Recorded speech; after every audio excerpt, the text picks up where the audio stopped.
Verdade, imparcialidade. Começa agora o programa A Hora da Verdade. A apresentação Carlos Frederico Gomes. Olá, amigo assinante, estamos iniciando mais um programa Hora da Verdade na sua TV Mais, canal 15 da Multiplay, e na sua TV Litoral, canal 5 da NET. Não tem outro assunto, o assunto no Brasil hoje é crime político, só se fala em crime político. Teve o assassinato da vereadora Marielle e agora a possível agressão a tiros à caravana do presidente Lula. Eu digo possível porque num ano eleitoral tudo é possível. Pode ser uma agressão, uma coisa muito séria. O Brasil vive um momento institucional terrível. E pode ser também uma coisa forjada, porque nós estamos em época de eleição e tudo é possível nesse país. A gente já viu esses filmes, a gente já sabe como funcionou a história do Brasil nos últimos anos. Se você der uma rápida recapitulação na história do Brasil, você vai ver a quantidade imensa de presidentes que não terminaram o mandato, a quantidade imensa de golpes de Estado que houve, afastamentos, assassinatos, suicídio, enfim, tudo que você puder imaginar acontece na história política do Brasil, né? E esse ano não está sendo diferente, só que tem um problema. Tudo isso gera um risco de ruptura do processo democrático brasileiro, ruptura do Estado democrático brasileiro, e que é meio capenga, ou é muito capenga, né? Por que isso pode acontecer? Porque a justiça brasileira está completamente desmoralizada. O judiciário brasileiro está desmoralizado. O judiciário brasileiro, ultimamente, ele tem uma postura totalmente pessoal. O correto é que seja impessoal. Ele é totalmente pessoal. Ele escolhe a maneira de julgar cada cidadão de acordo com a importância dele. É um cidadão condenado e não vai preso, é o caso do Lula, e são vários presos preventivamente, sem condenação. De acordo com a importância, de acordo com a banca de advogado, de acordo com a força política, ou seja lá o quê, né, que faz com que se tome essa decisão. Na última sessão do Supremo Tribunal Federal, foi aquele vexame que deram a liminar, uma coisa que nunca tinha sido feita lá, foi feita, não dita por mim não, dita por eles mesmos, né? Passaram 5 horas para decidir se o habeas corpus podia ser julgado, depois passaram mais 2 horas para decidir se podia ser adiado o julgamento. Onde adiaram, descobriram que se o homem podia ser preso, aí fizeram a liminar e botaram o julgamento para o dia 4. Mas é uma loucura, não tem uma coisa para se dizer a não ser vergonhoso. Você vai para o executivo, é um presidente que já está denunciado como chefe de grupo de organização criminosa, é mala de 500 mil, é vantagem por cima de vantagem, seus assessores todos presos, afastado, preso, gente condenada, gravação de propina, é uma loucura. E o legislativo precisa falar, né? Congresso Nacional destruído no chão. Para terminar de somar os motivos e os vetores para uma ruptura democrática, o que estava faltando começou a acontecer. Ou seja, agressão física a um grupo que queira fazer política. Impedir o ir e vir de uma atividade política partidária, que é a caravana Lula, que está no sul do Brasil. Culminou depois daí com tiros, que já o PT já está pedindo para ser apurado como atentado político. Quando descamba para a violência, era o argumento final. o incremento final. Era a cereja do bolo que faltava para justificar uma ruptura democrática. E é o que nós estamos vivendo. E essas pessoas que estão fazendo isso devem se tocar do grau, né, do grau da gravidade dos seus atos.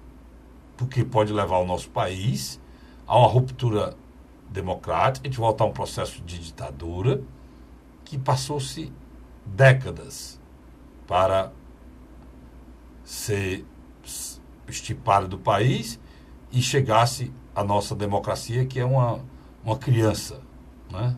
Não é nem um adolescente, uma democracia aí do colo para cá.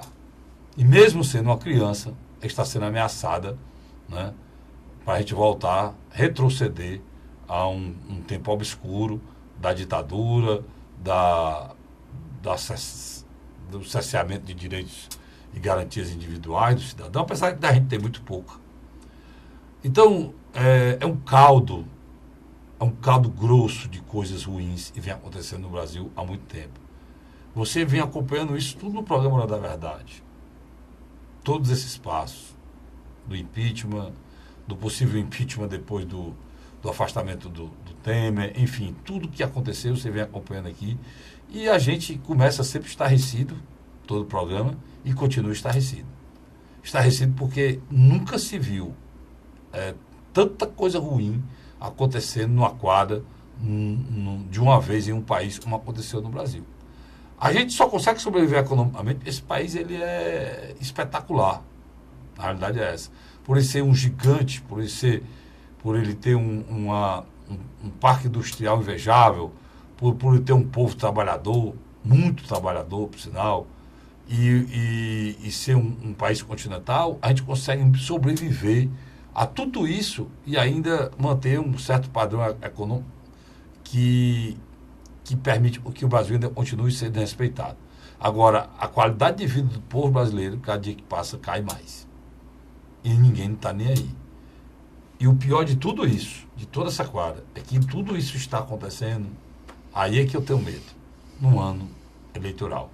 E ano eleitoral, sempre a gente diz o seguinte, vale tudo. No Brasil, a máxima da política é que é feio perder. Vale tudo. E o vale tudo começou. Tiro, ovo, agressão de um lado, agressão do outro, filmes, jogo baixo, a justiça desmoralizada, o executivo desmoralizado, o legislativo perdido e desmoralizado, enfim, tudo que eu falei aqui, esse caldo de coisa ruim, nós vivemos no Brasil. Não sei o que é que vai dar. O que eu sei é que nós temos que fazer o alerta para que alguém, né, se tiver alguma liderança no Brasil, ainda possa ser ouvida, levante a voz e peçam que parem, né, para que a nossa democracia continue. Luiz, é sem fim, né, a crise no nosso país, totalmente sem fim. Quando a gente pensa, e já viu de tudo, vem essa história da agressão ao Lula e agora, que eu nem comentei no comentário inicial, ameaça a um ministro do Supremo, que deixa a gente de cabelo em pé, porque há muito pouco tempo atrás, o outro ministro que ela relatou justamente da Lava Jato, morreu de forma misteriosa, né? E foi aquele acidente de avião com Teresa Vaz. E agora o ministro substituto dele, que é o Fachin, está ameaçado de morte, ele e sua família. Complicado, né, Michel? Sem dúvida. 2 semanas atrás, praticamente, quando houve o assassinato da vereadora Carioca, eu achei interessante. Não houve uma comoção geral, né? Pelo contrário, houve uma divisão. Pessoas que a santificavam e pessoas que a demonizavam. A gente falou isso aqui, que o que deixava a gente mais estarrecido é que ela não tinha, praticamente, há poucos dias que tinha morrido, e ela saiu de santa ao demônio, atingiu a família, coisa absurda. E eu estava até explicando que é porque a política brasileira é muito imunda e politizaram a morte da moça. E para completar, agora, nessas últimas 72 horas, uma discussão estéril, que é sobre um seriado da Netflix, Pelo amor de Deus, Carlos Frederico. Tanto assunto sério para o país estar debatendo, você entra nas redes sociais, em alguns círculos de conversa social, as pessoas, um xingando o outro, por causa de um seriado. E a conversa e a confusão continua. Estou vendo aqui agora no UOL, o líder petista colocando que esses tiros que deram no ônibus. O Lula não ia nesse ônibus, não. O Lula ia no outro canto, mas o tiro que deram no ônibus. Não foi um atentado ao Lula, foi um atentado à caravana. Né? Segundo eles estão dizendo que foi um atentado à caravana. Os petistas querem que apure o tiro à caravana de Lula, já gritando e afirmando que foi crime político. Ou seja, é um apelo muito bom para a eleição, né? Sem dúvida. Não, como fizeram com a vereadora do PSOL, né? Como fizeram. O Lula disse que gosta de briga, mas respeita a democracia. O delegado do caso, Lula, nega afastamento, ele está afastando, mas negou afastamento. E já tem tiros, pode ter sido armação, diz líder Tucano.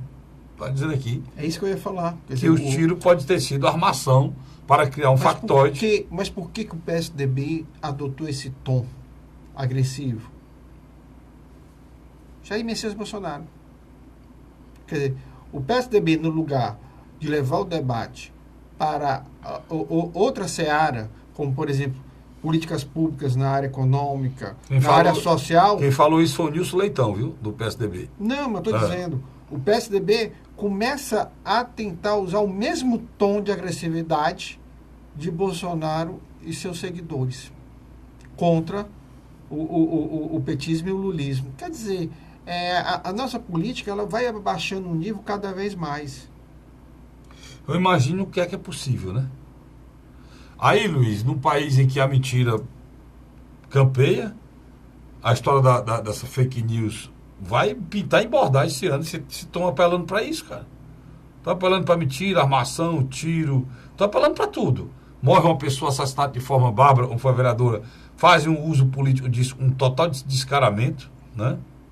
Aí a direita brasileira... distorcem os fatos. A direita brasileira, de forma violenta, fez aqueles protestos, não tinha necessidade daquilo, né? Não, acredito que não. Não tinha necessidade daquilo.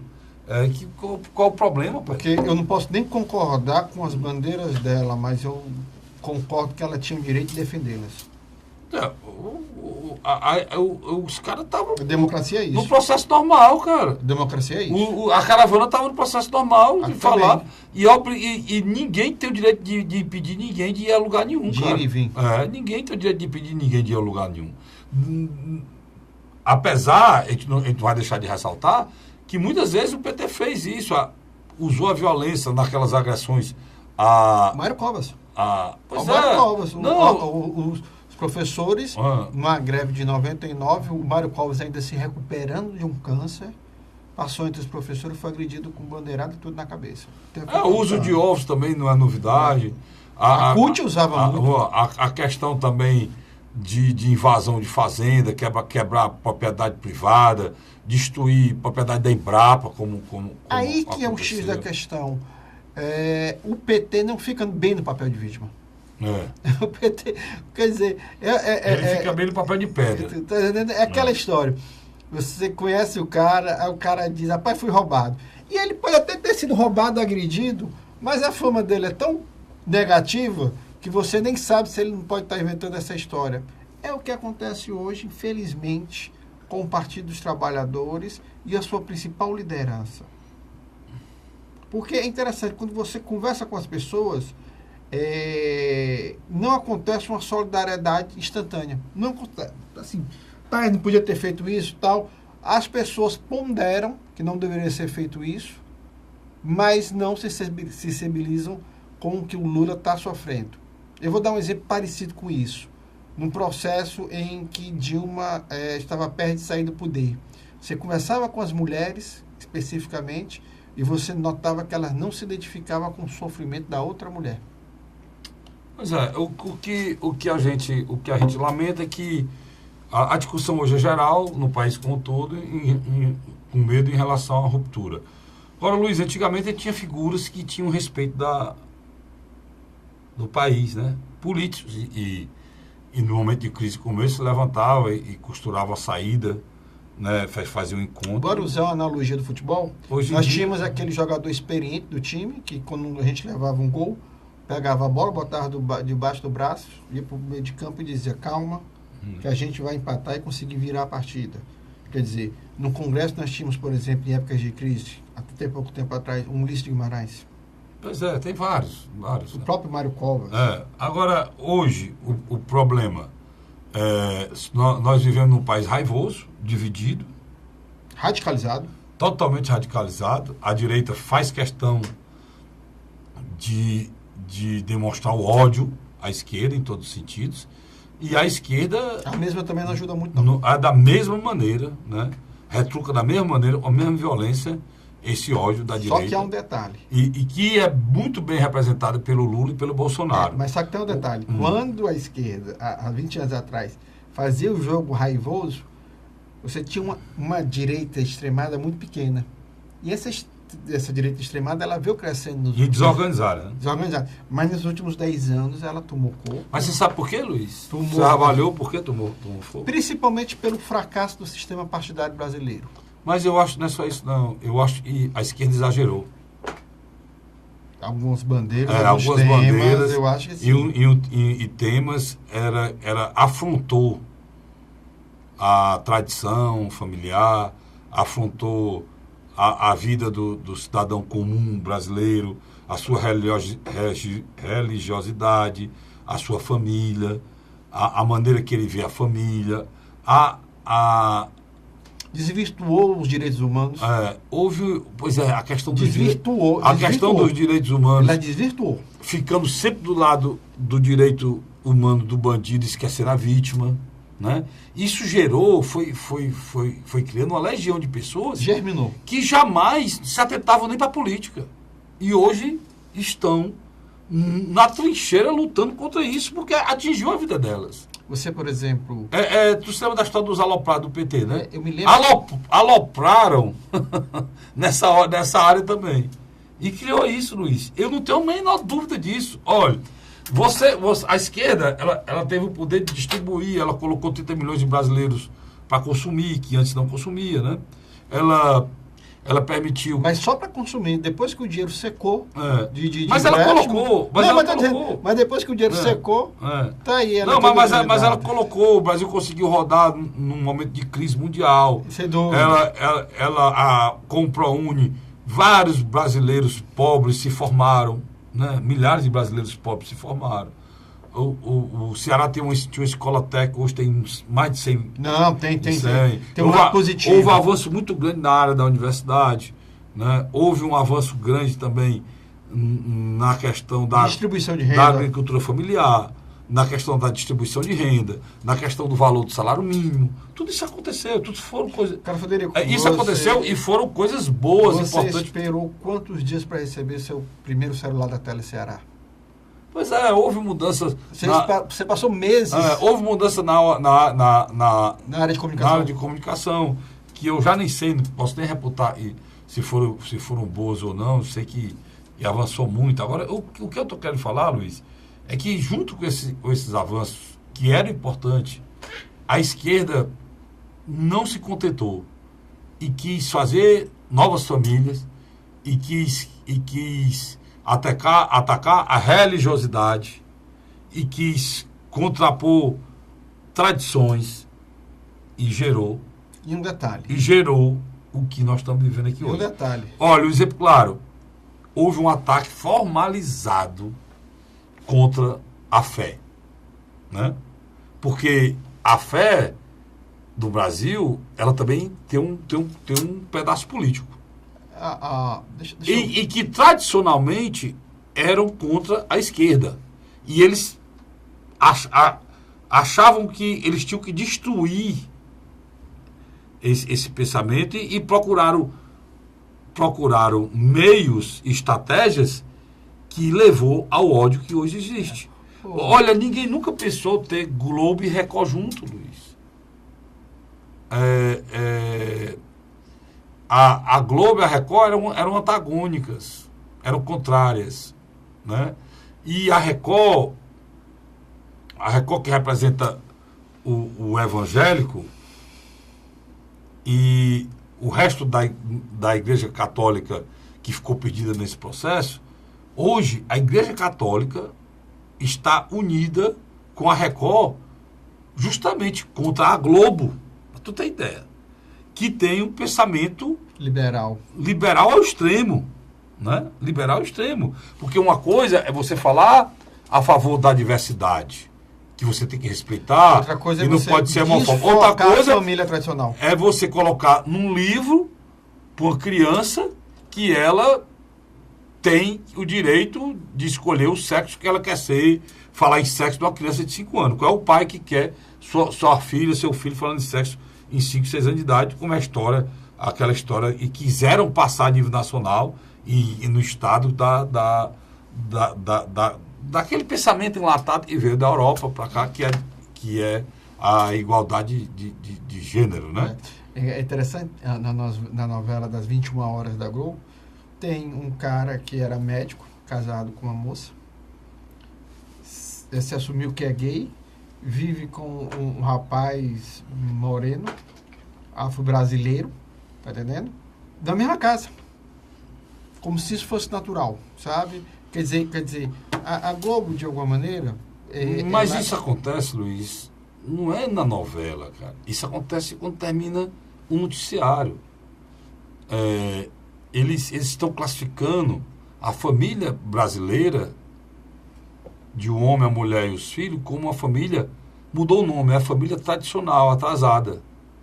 Isso atingiu a família. Isso criou uma uma animosidade de graça, sem necessidade. Aí, que foi que aconteceu? Em vez de amenizar o preconceito, aflorou o preconceito. Verdade. Entendeu? E um dos motivos do que está acontecendo aqui, dessa reação, é justamente em cima disso. Eu tenho que ir para um rápido intervalo, não sai não, eu volto já já com o segundo bloco do programa Hora da Verdade. A Hora da Verdade.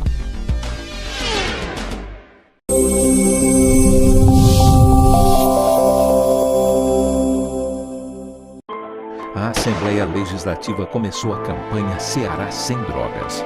A discussão vai ser levada para todo o estado, prevenindo a população e buscando soluções para resolver o problema.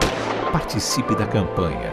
Juntos ficamos mais fortes para combater essa verdadeira tragédia que destrói famílias, futuro e muitas vezes a própria vida. Ceará Sem Drogas, uma luta de todos nós. Assembleia Legislativa do Estado do Ceará. José de Arimanteia, Uruoca. Acordo 8 horas, 9 horas, aí carrego o carro e vou lá pegar água. Aí sai distribuindo os comércios.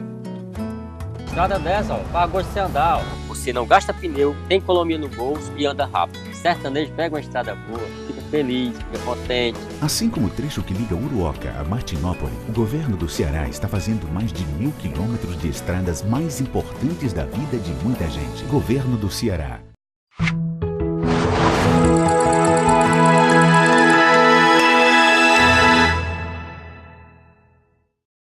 A Hora da Verdade. Estamos de volta com o segundo bloco do programa A Hora da Verdade, na sua TV Mais, canal 15 da Multiplay, e na sua TV Litoral, canal 5 da NET. Luiz, no meio desse caldeirão que a gente falou, e houve algumas liberações, poderemos dizer assim, né? Soltaram um cara que estava preso preventivamente, e foi o Pisciani, presidente da Câmara, presidente da Assembleia do Rio de Janeiro, da Leste, que foi preso, né? Ainda é deputado, né? Não foi nem caçado, né? É deputado. É deputado. Ainda é presidente e ele do foi Poder solto. Legislativo do Estado do Rio Ele de foi Janeiro. solto devido às condições de saúde dele, que são precárias, que ele tem um câncer de próstata. Não, é interessante. Quando os casos do Rio de Janeiro vão ficar na história. A esposa do Sérgio Cabral foi solta porque não tinha alguém ficasse com os filhos. Eu tenho a impressão que quem está na Semana Santa, quem pegaram para Cristo mesmo foi o Sérgio Cabral, né? Na realidade não tem santo, não. Esses caras participaram de tudo isso junto, né? Isso é um fato, que é preciso até o atual governador ser lembrado. Esse mais do que qualquer outro, né?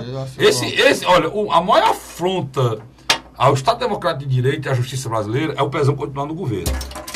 Esse, para mim, até a caneta voou. Viu? Esse, para mim, a Literalmente maior, é a maior afronta à democracia brasileira é essa. Porque o Pezão, ele foi vice do Cabral quando o Cabral foi governador. E foi o cara escolhido para dar continuidade ao governo dele. Ou seja, o assalto dele, o roubo dele, a destruição do Rio de Janeiro. Entendeu? A destruição do Rio de Janeiro. E esse cara continua lá. Né? É impressionante O isso. povo do Rio de Janeiro tem pago um preço muito O Pisciani tem uma coisa a favor do Pisciani, vocês não vão acreditar. Falei, vou retornar a falar sobre isso aqui. Sabe o que eu estou querendo dizer? O presidente Lula, toda essa confusão que eu falei aqui, desse julgamento do Supremo, a gente não falou ainda, né, Luiz? Mas passaram 5 horas discutindo se o presidente Lula teria direito a esse habeas corpus no Supremo. Depois decidiram que ele teria direito ao habeas corpus. Deram uma liminar? Depois decidiram que ele teria direito, então poderia botar o processo para ser votado se concedia ou não. Lembraram que tinham que pegar um avião. Aí passaram mais 1 hora discutindo se poderia ou não adiar a sessão.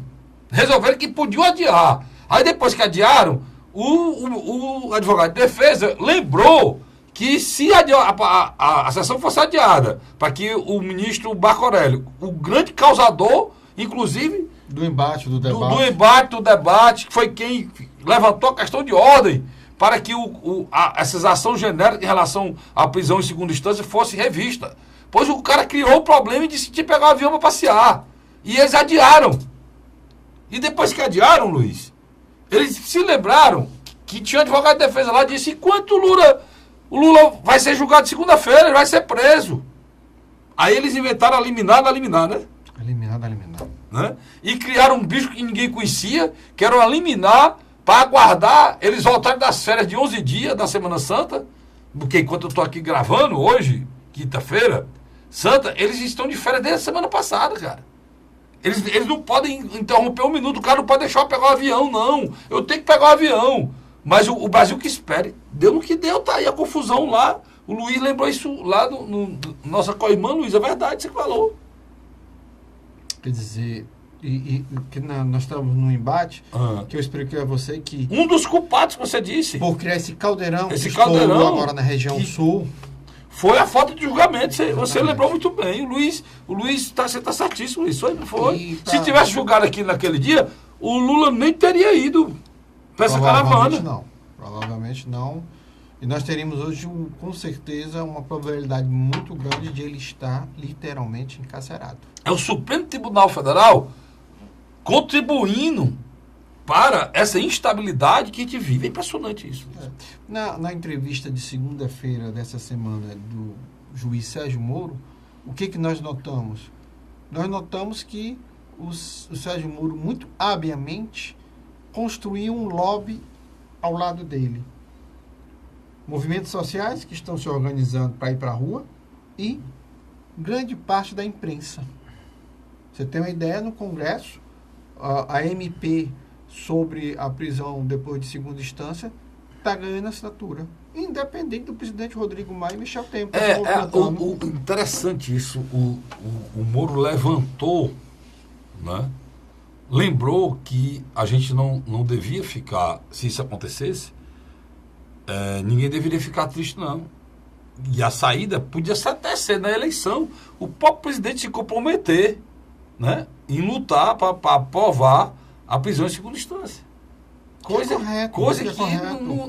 olha, eu fico impressionado, Luiz. Essas coisas porque ele pensa que a gente não tem memória. Quantas vezes, Luiz, você viu figuras do PT dizendo que o Brasil é o país da impunidade, no tempo que o Fernando Henrique governava, dizendo que criticando o Maluf. Zé Disseu. Criticando o Maluf, que o Maluf jamais seria preso. Falando que o transitado julgado era uma coisa sem fim, né? Marta Suplicy. Que o transitado julgado era uma coisa sem fim. Quando era para os outros, quando voltou-se para eles defendem isso, que estão queimando a Constituição brasileira. Rapaz, quem é que sem consciência, que não sabe que a história do transitado julgado é igual à impunidade. Porque você não termina o processo, de julgamento. Você viu, o Lula votou, não foi? O Lula para ser julgado, o Moro é o juiz mais veloz e já apareceu na Justiça Federal Brasileira, ele passou mais de um ano, foi, Luiz. Veio para o próximo ano agora, foi para o TRF, que é o tribunal mais rápido que tem também. Depois que julgou, já teve embargo, já foi julgamento de embargo, já teve outro julgamento de embargo, estão falando que poderiam pedir os embargos dos embargos, tu viu eles falando? Não iam pedir, porque aí, como é embargo do embargo, o relator pode desconsiderar, né? E desconsiderou. Mas ainda não foi publicado o acordo dessa história. Quer dizer, é um país, cara, que a justiça não é para julgar, é para fazer de conta. E é isso que a segunda instância acaba. Quando chega a segunda instância, não. Você foi preso e você vai para cadeia. Porque o que é que acontece? O cara matou uma pessoa, eles ficam pensando só na questão da corrupção, né, Luiz? E o Moro, como é que foi que o Moro falou? O Moro falou, rapaz, vocês estão preocupados com o Lula? Eu estou preocupado só na minha comarca. Na minha comarca, na minha vara, tem mais de 125 pessoas que serão soltas. Pedófilo, traficante, tudo preso em segunda instância. Efeito cascata. E se você botar para o Brasil, são milhares de pessoas que seriam soltas se houvesse a mudança em segunda instância. Você pensou um negócio Nós desse? temos chefe de facções que ainda não foram nem da primeira instância. Agora, Luiz, o meu país é esculhambado, né? Aí como a justiça brasileira. E a gente não precisa ter notável saber jurídico, nem ser advogado para discutir isso, não. Isso é a nossa vida, é só a gente ver. Olha, a prisão provisória, prisão preventiva é prisão provisória. Nós estamos discutindo se o cidadão que está condenado a 12 anos pode ser preso. Enquanto isso, o Pisciani foi solto, está aqui. O Pisciani foi solto, né? O Pisciani foi solto, Luiz. Ele não tem condenação, não, Luiz. É uma prisão preventiva. E ele foi solto discutindo. Ele não vale nada, o vagabundo, mas ele não foi. Eu tô querendo dizer. Mas o que é a prisão preventiva? Parte do pressuposto de que o juiz acha que se ele estiver solto, ele vai tentar apagar as provas. Jorge Pisciani deixa presídio para cumprir prisão domiciliar. O deputado estadual Jorge Pisciani deixou a cadeia de José Frederico Marques, em Benfica, na zona norte do Rio, às 19h30 de quarta-feira passada, preso preventivamente. Preso preventivamente desde novembro. Carlinhos, deixa eu só... Agora, só querendo dizer... Só fazer um parênteses aqui. A aqui. prisão preventiva, Luiz, não tem como demorar 5 meses, não, cara. Deixa eu só fazer o próprio juiz Moro falou sobre isso. Mas deixa eu só... Que ele como a desmoralização da justiça brasileira era tão grande que ele teve que usar o artifício da prisão preventiva, entendeu? Ele falou na entrevista que ele deu no Roda Viva, ele teve que usar o artifício da prisão preventiva para poder mostrar que a Operação Lava Jato podia ir em frente. Mas ele mesmo reconheceu que a prisão preventiva não pode ser usado como está sendo usada, não. É interessante. Antes da prisão do Pisciani, ele trabalhava mais de 12 horas lá na Assembleia Legislativa como presidente, viajava no final de semana para comprar cavalos avaliados R$1 milhão para cima. Para cima. A esposa do Pisciani me parece que é mais nova do que a maioria dos filhos dele. Mas isso é uma prática aqui, homem. Não, aí a mulher do Temer é mais nova do que... Não é interessante isso. Não, concorda comigo. É interessante. Esse homem, quando vai preso, a saúde dele se desmorona. Paulo Salim Maluf. 2 meses antes ele foi filmado... Esse aí não. Esse aí calma. Tem uma condenação. E só está preso por causa da segunda instância. Esse foi condenado. Tudo bem. E esse aí passou todo o processo, foi ser preso com mais de 80 anos. Mais de 80 anos. Para da história do transitado julgado. Pra você ter ideia como é que é isso. Que é até uma coisa que a gente fica até... Perdeu um homem com 80 e quantos anos? 84. 84 anos. Que já está em casa porque foi dada a ele agora a questão humanitária. A questão humanitária foi dada e eu vou dizer, Luiz, tem que ser dado mesmo. 80 e tantos anos. Não tem sentido, vai morrer na cadeia. Quer dizer, ele era para ter sido preso antes. Não ter cometido os crimes que ele cometeu, o roubo que ele fez, a destruição que ele fez em São Paulo. Né? Isso foi julgado, é o período que ele passou na prefeitura pela segunda vez. Não foi nunca foi julgado no período que ele foi governador e prefeito de São Paulo nos anos 60 e 70. Mas isso não vem ao caso. Onde eu quero chegar? É interessante. O próprio Lula também, entre outros réus, já tem mais de 65 anos, Carlos Frederico. O que acontece? Como é que vai ficar o nosso sistema penitenciário? Porque esses homens mal chegam lá, já estão tudo saindo por causa de doença. Levam uma vida de milionário fora, e quando chega lá... Mas esses nós estamos falando aqui são velhos. É isso que eu quero chegar. A história do câncer, do piscine é verdadeira. Ele Eu sei. Então, o Maluf também. O que acontece? Aconteceu do Maluf também. Agora câncer na próstata acima de 60 anos é normal. Agora, o que eu estou querendo dizer, Luiz, e aí que é preciso a gente entender, que a justiça ela não pode ser personalista do jeito que está sendo no Brasil, não, cara. A gente não pode aceitar. A justiça brasileira é julgar por nome. Você tem isso que vale para ti? Não vale para mim. Se tu é rico e poderoso, eu sou pobre. Carlinhos, o Sérgio Machado está numa mansão ali na Dunas. É justamente por isso, Isso Luiz. é absurdo. É justamente por isso. E quando a gente chegou nesse processo, aprender os poderosos, a gente viu que tinha poderosos acima de poderosos. Os irmãos Batistas. Os irmãos Batistas estão em Era casa. brincadeira. Né? Mas o Marcelo Odebrecht passou mais 2 anos. Entendeu? A discussão, qual é a minha discussão? A minha discussão é essa, cara. E que aí você Os baratas não passam 6 meses. os baratas, vocês estão presos aí, os baratas? Não, estão soltos de novo. Não. Mas por conta disso é um judiciário desmoralizado. O Gilmar Mendes foi agredido de novo em Portugal. Mas são homens e estão aqui e hoje julgando o Supremo. Cadê o Gilmar? Está em Portugal. O Gilmar vai em Lisboa, como eu vou aqui. Na Santa Quitéria, no Itapajé, Irauçuba, em Sobral. Isso é molecagem, cara. Isso é brincadeira de mau É gosto. país de fantasia. Isso é brincadeira de mau É a gosto. segunda vez já que o Gilmar é agredido em Lisboa, mano.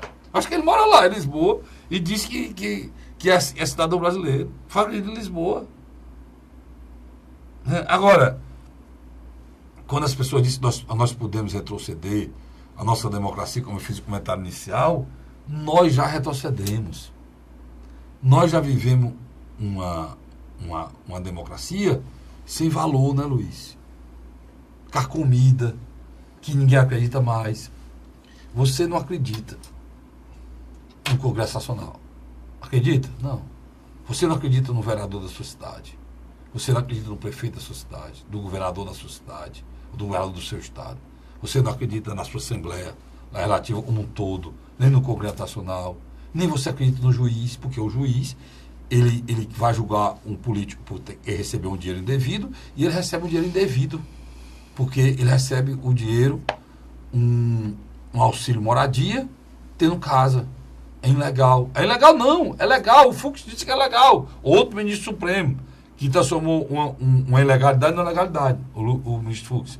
Mas é no mínimo imoral, né, Luiz? Indecente. Como é que você vai acreditar numa justiça dessa, meu irmão? E o que mais me entristece, Luiz, é que ninguém tem uma atitude altruísta, uma atitude nobre de dizer, rapaz, isso não pode continuar, não. Você disse uma coisa para mim que eu guardei. É necessário abrir a caixa preta do judiciário. Eu também concordo. Nosso judiciário ganha bem, produz pouco. Aquela ex-ministra do STJ, pouco, e trabalha pouco. a Calmon, Uhum. Calmon, né? Calmon, né? Uhum. Qual é o nome dela? Que era da Corregedoria?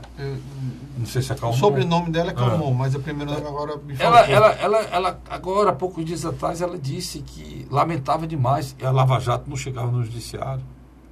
E o nome dela foi citado, e a pergunta foi feita ao Moro no Roda Viva.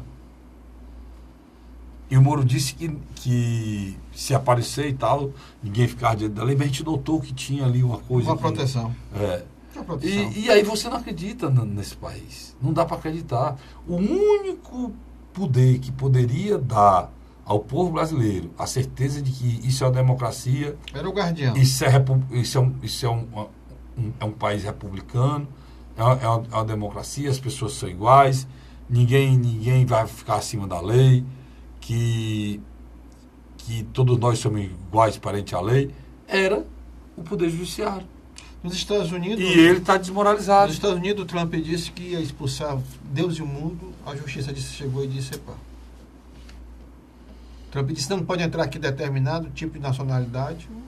A justiça foi lá e não foi o Supremo, não, um juiz comum.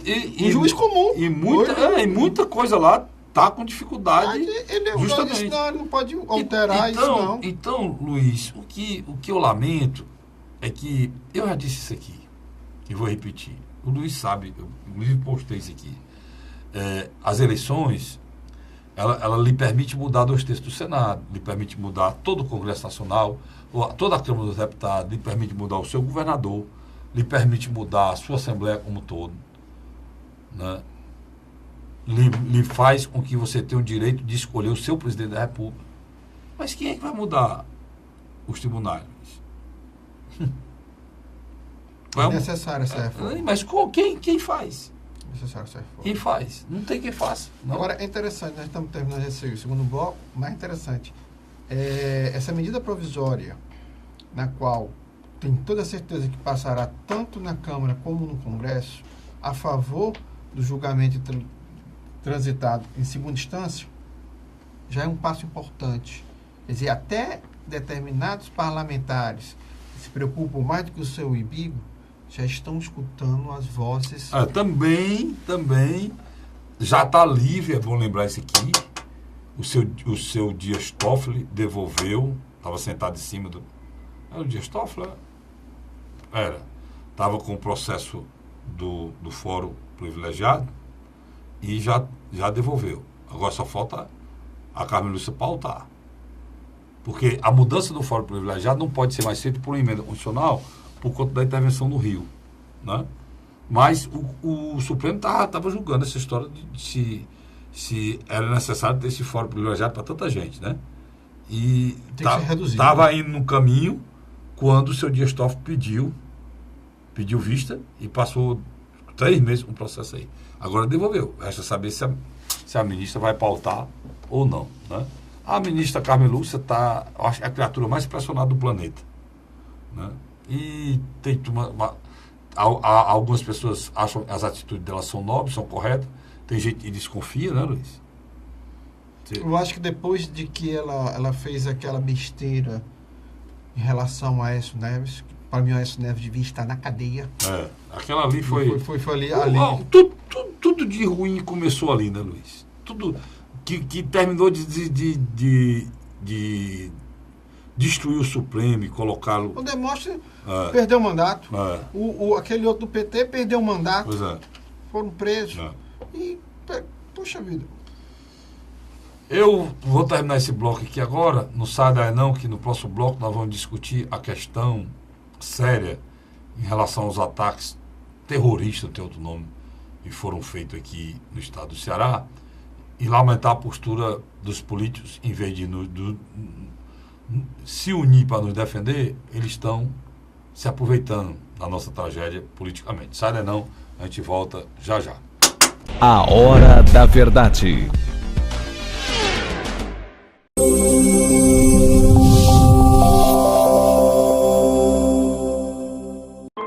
A Assembleia Legislativa começou a campanha Ceará Sem Drogas.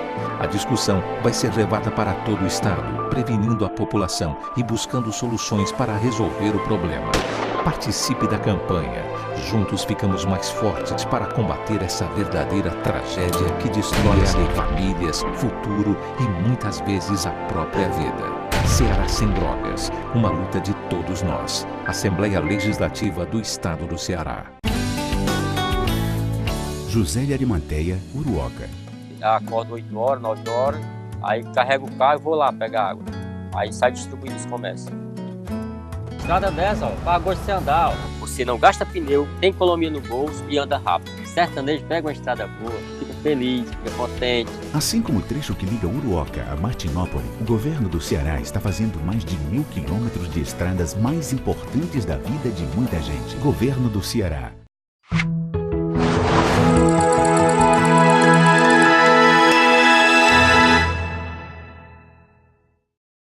A Hora da Verdade. Estamos de volta agora com o terceiro e último bloco do programa A Hora da Verdade. E eu vou voltar aqui para as questões nossas aqui do estado do Ceará, lamentar profundamente o que aconteceu nas últimas semanas, né, Luiz? Na última semana passada, mais precisamente no final de semana passada, em que houve ataques a ônibus aqui, ataque à regional, ataque principalmente à Secretaria de Justiça, mas que a polícia respondeu à altura, mandou 3 para o espaço, não foi, Luiz? Não vou fazer falta. Matou, na troca de tiro lá morreram 3. E a justificativa é porque foi votada a lei, pode ser que venha bloqueador para os celulares. Só que bloquear celular, a gente bloqueia e avisa depois. Mas infelizmente no Brasil não dá. Então, avisam que vão bloquear, dizer show para pegar a galinha, eles começam o processo. Enquanto eles tiverem acesso ao celular, eles estão tocando terror na cidade. E o que é que eu esperava? Eu vou dar um aqui de abestado, retardado, idiota, pode até eu ser abestado, retardado, idiota, eu não sei. Eu esperava, como cidadão cearense, que os políticos que me representam, tanto na Assembleia como na Câmara Federal, como no Senado, se unissem ao governador, deputado federal do Ceará, senador do Ceará, deputado estadual do Ceará, independente de cor partidária, independente de qualquer pensamento político partidário, se unisse ao governador e ficasse solidário a ele neste momento em que ele tenta resguardar a população de Fortaleza. O que é que a gente vê? Todos se aproveitarem, Luiz, do momento, criarem fatos mais graves ainda, com insinuações, um fase solta, para conseguir receber dividendos políticos dessa tragédia. Eu não quero nem acreditar nisso, Luiz. Mas isso não é uma política pública, não só não é republicana, como também a população compreende esse jogo. Luiz, eu estava na Assembleia essa semana e muitos amigos meus disseram que eu era ingênuo. Que é assim mesmo, isso tá certo. Não, tá não. A política de segurança pública é igual a qualquer outra política. A política de segurança pública é o quê? É o cidadão estar vivo ou estar morto. Quando se tem ataques a ônibus, por enquanto estão mandando descer. E quando não mandar descer as pessoas? E se for a sua família estiver dentro do ônibus? Agora, o problema é que os políticos podem fazer isso, porque eles estão resguardados. E usam a desgraça alheia para discutir. Eu não estou dizendo aqui, nem vou dizer, nem estou dizendo que políticos, como até o capitão Wagner levantou, como é que pode dizer que ele está usando a política? A gente, não, capitão. Nem o senhor, nem os outros da oposição estão mandando ninguém fazer nada de errado, não. Mas tomem cuidado, porque a partir do momento que o caos acontece e vocês, em vez de ficar do lado de quem está combatendo o caos, critica quem está combatendo o caos, aí vocês podem levar a culpa, cara. É isso que eu estou querendo dizer. Por saber da honestidade de princípio de pessoas como o capitão, que eu respeito, não é, Luiz? Inclusive, nós elogiamos a decisão dele em relação a não deixar ser usado por artimanhas políticas partidárias aqui no Ceará, é que eu digo, capitão, tome cuidado. Lá num dado momento, o capitão disse, não, eu estou para ajudar, eu falei com o deputado Carlos Matos, que é do PSDB. Não, o governador não se abriu, não chamou a gente. Será que não tem vaidade aí no meio, não? Será que não tem vaidade? Será que o deputado Carlos Matos, o deputado do capitão Wagner, o deputado lá do Iguatu, que eu me esqueço o nome?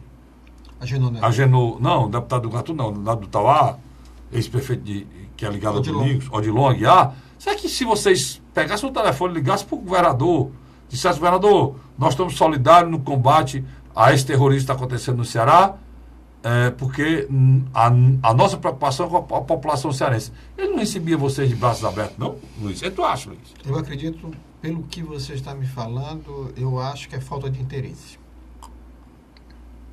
Falta de interesse. Dos dois lados. Eu acho que já deveríamos tentar superar esse discurso. É natural usar essa tragédia na eleição, Luiz? Não só não é natural, como não é benéfica. Eu estou sendo ingênuo quando acho Não, concordo com você. Que deveria ter uma união, porque eles poderiam se unir para combater isso ao mesmo tempo. Ao mesmo tempo, fazer a crítica do lado do governador. Governador, olha, eu estou do seu lado aqui, do lado dele. Eu faria assim, eu estou do seu lado aqui, não vou lhe atrapalhar ou dizer qualquer coisa que possa criar um empecilho para combater esse pessoal, mas eu acho que isso aqui está errado. O senhor deveria chamar isso aqui e fazer... E dê sua sugestão, pai. Chame para um debate o governador mesmo. Ou então vá enquanto o governador, qualquer um deles, qualquer um tem um mandato que isso soa de forma natural, né, Luiz? Tem um mandato e soa de forma natural. Agora, as pessoas dizem que eu sou ingênuo, que político é assim mesmo. Se político fosse assim mesmo, Deus me livre de achar que a política do meu estado é quanto pior, melhor, inclusive com tragédia, com pessoas mortas para se ganhar a eleição. Eu já sei e tenho convicção de que na política o fim é perder, mas também estão exagerando na dose, né, Luiz? Vamos com calma. Talvez o telespectador concorde com o que você está falando, mas não está entendendo um pouco alguns detalhes. Primeiro, uma parte da oposição faz parte da base aliada do presidente Michel Temer.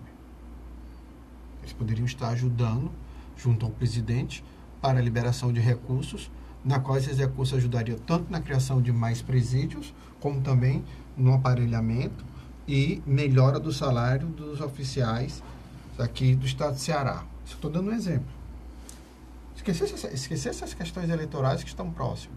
Segundo, eu acho que era um momento de solidariedade ao Poder Executivo, na figura do governador Camilo Santana, dizer, olha, nós temos nossos problemas de ponto de vista ideológico, administrativo, mas nesse momento nós temos um inimigo comum, que são essas facções que estão aterrorizando o cidadão. Carlos Frederico, independente se você morar hoje num município pequeno do interior, morar num bairro de Fortaleza, a sensação de segurança é muito grande. É muito grande. E mais que a polícia tenha trabalhado 24 horas para conter essa onda de violência, e tem trabalhado com eficiência, que indiscutivelmente depois daqueles outros duas chacinas, a polícia mudou o seu modelo. Depois da chacina, houve esses episódios dos ônibus, e depois daí a grande maioria foi abortada. E depois daí ela está abortando, ela está evitando inclusive mortes. A inteligência está evitando até mortes de assassinatos de jovens que iriam ser assassinados. A inteligência está funcionando de uma forma melhor, eles estão começando a tomar pé dessa situação e estão indo para cima. Eu acho isso fundamental. Aí você tem uma onda de desapreciação da figura do governador, principalmente nas redes sociais. Por exemplo, quando eu recebo mensagem desse tipo no WhatsApp ou no meu Facebook e tal, eu sou bem franco, eu digo, olha, se você quer fazer um debate, eu estou aqui. Mas se você quer de desmoralizar o chefe do executivo, aí eu vou para o debate. Eu digo, olha, ele reaparelhou a Polícia Militar do Estado do Ceará. Contratou tanto policial militar, Luiz, civil, olha, bombeiro. Se você puxar esses itens que você vai falar aí para a Assembleia, você que acompanha a Assembleia e eu que acompanho, o governador Camilo Santana fez o que todos na Assembleia cobravam que ele fizesse no tempo do Cid. Sem dúvida. Cobravam que o Cid fizesse. Porque diziam, não, o Cid botou os carros e tal, mas não esqueceu o homem. Quantas vezes eu fiz discurso de deputado dizendo que esqueceu o homem? Quantas vezes dizendo que não pagava as promoções? Quantas vezes eu disse que o salário era pequeno, não comparava com a média do Nordeste? Quantas vezes falaram que a quantidade de policiais era mínima e tinha que contratar mais? Quantas vezes disseram que não fazia contrato da Polícia Civil? Quantas vezes disseram que não fazia concurso de agente prisional? Quantas vezes disseram que não construía presídio? Tudo isso foi feito nesse governo, cara. E a solução dada pelos próprios deputados, que hoje dizem que não foi feito o que era para ser feito. Aí fica complicado você entender. Eu estava num debate e quando foi questionado alguns pontos, eu disse, olha, o estado do Ceará é tão ímpar, a tal ponto, que você tem no estado do Ceará, literalmente, as 3 maiores facções nacionais atuando. Isso é uma questão ímpar. Nenhum outro estado do Nordeste praticamente se repete, como também no restante dos estados brasileiros, esse cenário, que é PCC, Comando Vermelho e a Grande Família do Norte atuando num estado só. Por quê? Você sabe muito bem o motivo. O Ceará é perto de onde? a questão geográfica do Ceará beneficia o tráfico de drogas. E o Ceará Mas tem é- duas mas- coisas, mas tem mais duas outras coisas do Ceará também, Ah. que às vezes não é discutido. O Ceará tem um porto e tem um aeroporto internacional, quer dizer, também, e tem uma orla marítima onde vem muitos turistas. Então, onde que eu quero chegar? O Ceará tem características próprias que, independente dos governadores que passarem e os que virão, esse problema vai persistir por muito tempo. E é um problema nacional, Luiz. Não é O que Pacto o, Federativo. não é que o Ceará ele seja um problema nosso aqui, é um problema É nacional. o Pacto Federativo. A droga que é distribuída do Brasil, um dos corredores de saída é o Ceará. Pela proximidade da Europa, pela proximidade da África. Então, eles usam o Ceará como um dos corredores de vários que tem no país. Vários que tem no país. Usam também lá o norte do país, é mais fácil, e as fronteiras lá são muito mais fáceis. Então, agora, é para entrar a droga, né? Então, é preciso que a gente tenha consciência. O que me revolta é que todos esses políticos de mandato, eles sabem muito bem que isso é uma questão nacional. Sabe, existem erros aqui na polícia daqui Deixa eu só do lhe estado de corrigir um Ceará. detalhe, só Pois lhe chamar não. a atenção. Foram governistas até um dia desse. Boa parte deles. Tem um fato que você lembrou? Né? Tem um fato Não que se você... nome não, mas uma parte deles foram eu governistas. não vou nem nominar, não. Só para você ter ideia como esse discurso ele não é honesto, que tem hoje governistas, e há bem pouco tempo atrás, fazia esse discurso com Uma eles. oposição, E deixaram de fazer. O mesmo discurso. A mesma coisa, cara. Apesar de que esses agora têm... Esses que eram oposição e viraram governistas, agora, há pouco tempo, eles não falam mais sobre acanhados. da segurança a mesma coisa que esses outros diziam. Eles não falam mais. Por quê? É sincero o discurso? Então, é preciso que vocês entendam que não dá para vocês fazerem política com a vida das pessoas. E o que eu lamento... E as pessoas compreendem... E eu lamento esse profundamente, jogo. Luiz, eu lamento profundamente que sejam pessoas que eu tenho um respeito. Tenho um respeito pela qualidade de vários deles. Eu não cito nomes. Eu tenho um respeito. Mas vocês estão redondamente equivocados nesse processo. Redondamente equivocados nesse processo. Eu não tenho força para isso, mas se eu tiver, o assessor de você tivesse, olha, esse não é o caminho, não. Todo mundo está querendo se salvar, ano de eleição, todo mundo quer voltar para a Assembleia, voltar para a Câmara Federal, mas esse não é o caminho, não. Esse caminho aí, muito pelo contrário. Por exemplo, deputados federais que estão criticando o governo porque não resolveram o problema da segurança, deputado federal, um dos maiores problemas de segurança é lá no Congresso Nacional, cara. São leis que precisam ser votadas para mudar a segurança do país. O que foi que você fez? Vamos perguntar, né, Luiz? Como deputado federal, o que foi que você fez? Qual a lei que você fez na área de segurança? O que você tentou passar, ou passou, ou ajudou alguém a passar, ou relatou, ou encaminhou nesses 4 anos? Não dá para fazer nada, não. Então, para que você quer ser deputado federal de novo? Se o processo não anda, se não dá tempo, se você não consegue votar, você não tem força política para isso, para que você está se candidatando à reeleição? Qual foi a emenda parlamentar que você botou para o Estado do Ceará para ajudar na segurança pública? Para você criticar o governador pela segurança pública? Então, tem algumas posições que precisam ser... Ei, cara, acorda. Né? Acorda para tu poder fazer a crítica. Agora, A crítica tem que ser feita, deve ser feita. O governo não é perfeito. Por exemplo, o secretário se equivocou quando na chacina da TUF. Não, na chacina lá você falou? Do Benfica, que ele culpou torcida organizada e não era. Já foi comprovado que não. Não era. Era facção. Se equivocou. E aí faça crítica. Não tem problema nenhum. Faça crítica. Né? Faça crítica. Havia uma crítica. Agora, havia uma crítica que não havia um trabalho de inteligência, e você nota que houve uma mudança de postura. Total. Hoje, Se vocês querem ser ouvidos nesse processo, comece logo como o Luiz fez aí.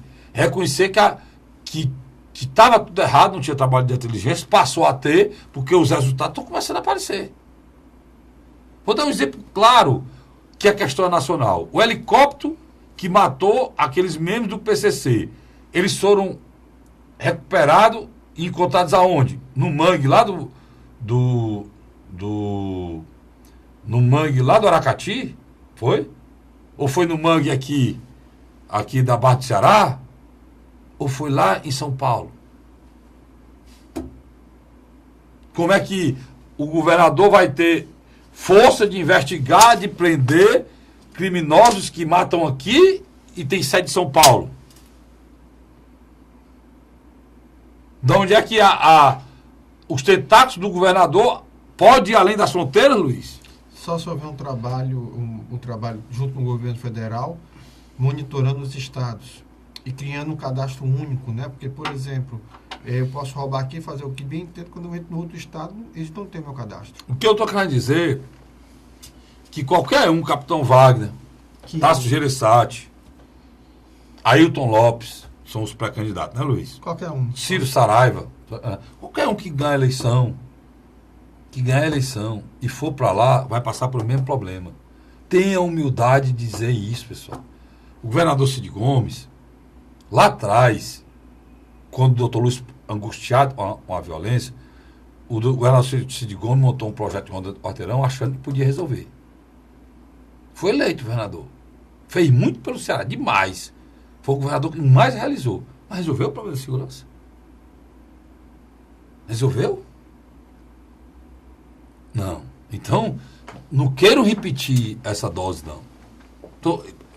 Alguns de vocês achavam, eu estava falando nisso aqui, fazendo alguma defesa política, né? Porque eu estou criticando o líder maior desse grupo, que é o grupo do governador. De uma forma muito sincera. Né? Não estou dizendo que ele não tinha vontade de resolver, não. Mas ele comprou um projeto de Ronda do Quarteirão pensando em resolver e não resolveu. Então é necessário ter humildade diante de uns fatos que não são locais, né? Que são federais. Como é que se faz reconhecimento e honestidade de princípio que os senhores deveriam ter? Tá certo? Luiz, obrigado pela me ajudar aqui de novo, a gente fazer mais um programa Hora da Verdade. E eu volto na próxima semana, se Deus quiser, com mais um programa Hora da Verdade junto com vocês. Até lá.